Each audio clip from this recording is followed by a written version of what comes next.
श्रीमद् भागवत गीता अध्याय 5। अर्जुन ने कहा,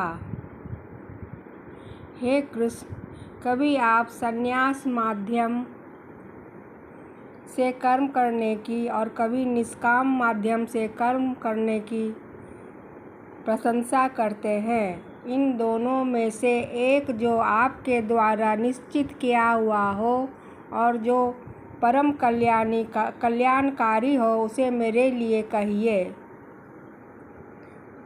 श्री भगवान ने कहा,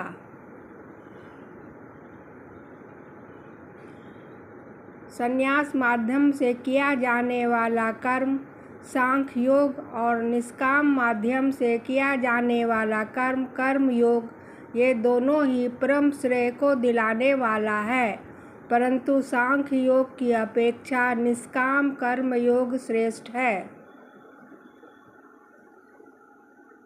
ज्ञेय स नित्सन्यासी यो न द्वेष्टि न कांक्षति निर्द्वंद्वो हि महाबाहो सुखम बंधनात् प्रमुच्यते। हे महाबाहु अर्जुन, जो मनुष्य न तो किसी से घृणा करता है और न ही किसी की इच्छा करता है, वह सदा ही सन्यासी समझने योग्य है, क्योंकि ऐसा मनुष्य राग द्वेष आदि सभी द्वंद्वों को त्याग कर सुखपूर्वक संसार बंधन से मुक्त हो जाता है।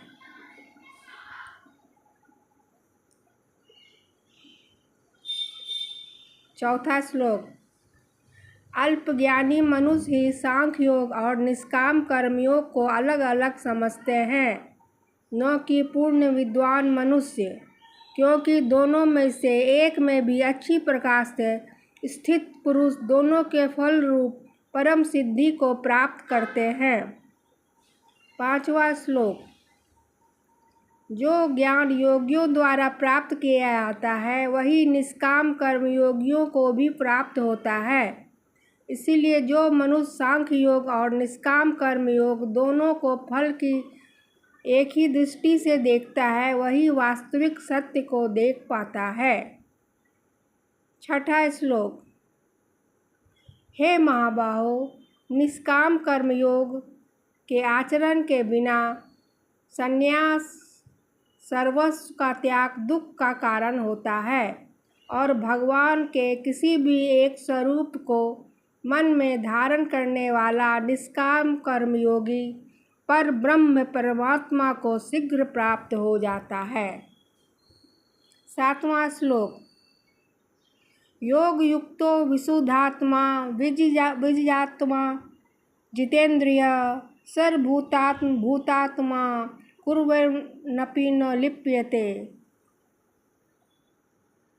कर्मयोगी इंद्रियों पर विजय प्राप्त करने वाला होता है और सभी प्राणियों की आत्मा का मूल स्रोत परमात्मा में निष्काम भाव से मन को स्थित करके कर्म करता हुआ भी कभी कर्म से लिप्त नहीं होता है। आठवां श्लोक। कर्मयोगी परम तत्व परमात्मा की अनुभूति करके दिव्य चेतना में स्थित होकर देखता हुआ, सुनता हुआ, स्पर्श करता हुआ, सूंघता हुआ, भोजन करता हुआ, चलता हुआ, सोता हुआ, श्वास लेता हुआ, इस प्रकार यही सोचता है कि मैं कुछ भी नहीं करता हूँ। 9वां श्लोक। कर्मयोगी बोलता हुआ, त्यागता हुआ, ग्रहण करता हुआ तथा आँखों को खोलता और बंद करता हुआ भी यही सोचता है, सभी इंद्रियां अपने अपने विषयों में प्रवृत्त हो रही है, ऐसी धारणा वाला होता है। 10वां श्लोक। कर्मयोगी सभी कर्मफलों को परमात्मा को समर्पित करके निष्काम भाव से कर्म करता है, तो उसको पाप कर्म कभी स्पर्श नहीं कर पाते हैं, जिस प्रकार कमल का पत्ता जल को स्पर्श नहीं कर पाता है। 11वां श्लोक। कर्मयोगी निष्काम भाव से शरीर मन बुद्धि और इंद्रियों के द्वारा केवल आत्मा की शुद्धि के लिए कर्म करते हैं। 12वां श्लोक। कर्मयोगी सभी कर्म के फलों का त्याग करके परम शांति को प्राप्त होता है, और जो योग में स्थित नहीं वह कर्म फल को भोगने की इच्छा के कारण कर्म फल में आसक्त होकर बंध जाता है। 13वां श्लोक। शरीर में स्थित जीवात्मा मन से समस्त कर्मों का परित्याग करके वह न तो कुछ करता है और न ही कुछ करवाता है, तब वह 9 द्वारों वाले नगर में आनंद पूर्वक आत्म स्वरूप में स्थित रहता है। 14वां श्लोक। शरीर में स्थित जीवात्मा देह का कर्ता न होने के कारण इस लोक में उसके द्वारा न तो कर्म उत्पन्न होते हैं और न ही कर्म फलों से कोई संबंध रहता है, बल्कि यह सब प्रकृति के गुणों के द्वारा ही किए जाते हैं। 15वां श्लोक। शरीर में स्थित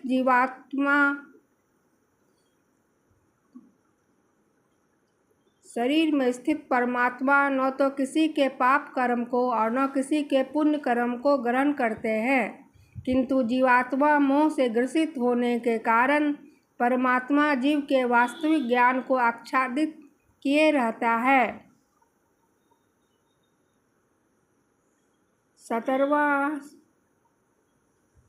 16वां श्लोक। किंतु जब मनुष्य का अज्ञान तत्व ज्ञान परमात्मा का ज्ञान द्वारा नष्ट हो जाता है, तब उसके ज्ञान के दिव्य प्रकाश से उसी प्रकार परम तत्व परमात्मा प्रकट हो जाता है, जिस प्रकार सूर्य के प्रकाश से संसार के सभी वस्तुएं प्रकट हो जाती है। 17वां श्लोक। जब मनुष्य बुद्धि और मन से परमात्मा की शरण ग्रहण करके परमात्मा के ही स्वरूप में पूर्ण श्रद्धा भाव से स्थित होता है, तब वह मनुष्य तत्व ज्ञान के द्वारा सभी पापों से शुद्ध होकर पुनर्जन्म को प्राप्त न होकर मुक्ति को प्राप्त होता है। 18वां श्लोक। विद्या विनय संपन्ने ब्राह्मणे गवि हस्तनि सुनी चैव स्वपाके च पंडिता समदर्शिना। तत्वज्ञानी मनुष्य विद्वान ब्राह्मण और विनम्र साधु को तथा गाय हाथी कुत्ता और नरभक्षी को एक समान दृष्टि से देखने वाला होता है। 19वां श्लोक। तत्वज्ञानी मनुष्य का मन समभाव में स्थित रहता है, उसके द्वारा जन्म मृत्यु के बंधन रूपी संसार जीत लिया जाता है, क्योंकि वह ब्रह्म के समान निर्दोष होता है और सदा परमात्मा में ही स्थित होता है। 20वां श्लोक। तत्वज्ञानी मनुष्य न तो किसी भी प्रिय वस्तु को पाकर हर्षित होता है और न ही अप्रिय वस्तु को पाकर विचलित होता है। ऐसा स्थिर बुद्धि मोह रहित ब्रह्म को जानने वाला सदा परमात्मा में ही स्थित रहता है।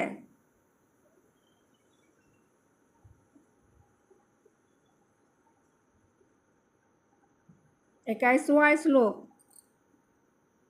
तत्वज्ञानी मनुष्य बाहरी इंद्रियों के सुख को नहीं भोगता है, बल्कि सदैव अपने ही आत्मा में रमन करके सुख का अनुभव करता है।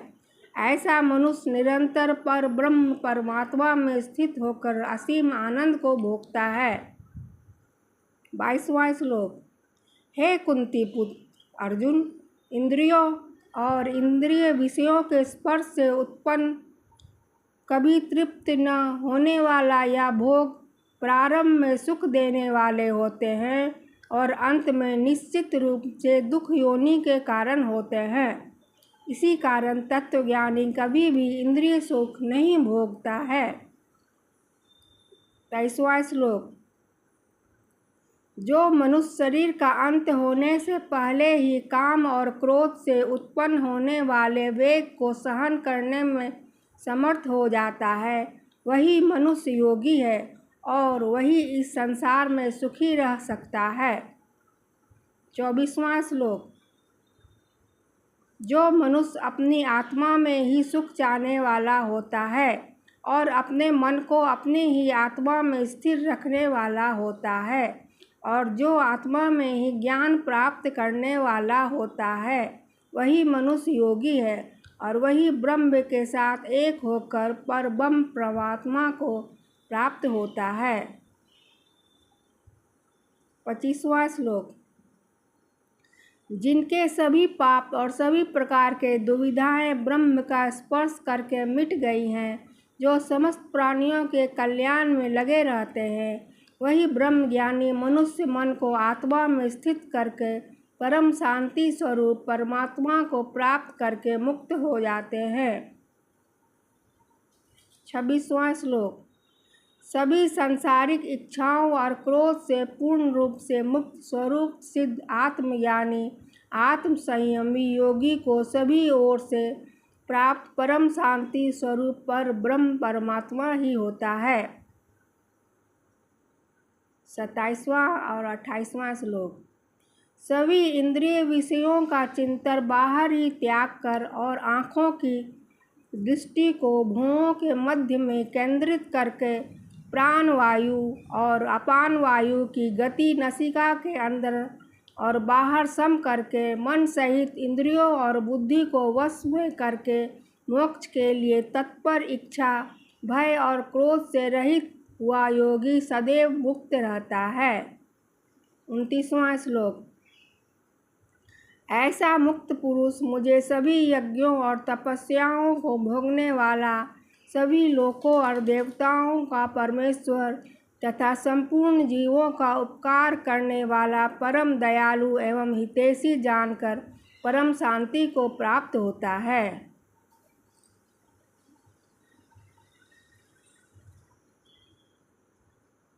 इस प्रकार उपनिषद ब्रह्म विद्या तथा योग शास्त्र रूप श्रीमद् भगवद गीता के श्री कृष्ण अर्जुन संवाद में कर्म सांख्य योग नामक का 5वां अध्याय संपूर्ण हुआ। हरि ओम तत्सत। हरि ओम तत्सत।